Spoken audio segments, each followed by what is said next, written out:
To which he replied, and I quote, "Indoor schmindoor." In other news, the 8th annual Windmill Windup tournament will be held in Amsterdam this June, and Herbie's got all the latest info. Indeed. The Windmill Windup registration closed recently, with over 120 teams hoping to secure one of only 80 spots.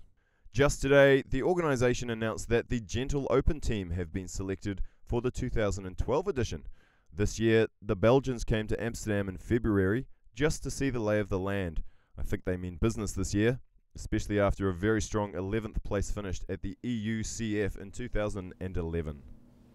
I'm looking forward to June already. That's it for us here in the studio.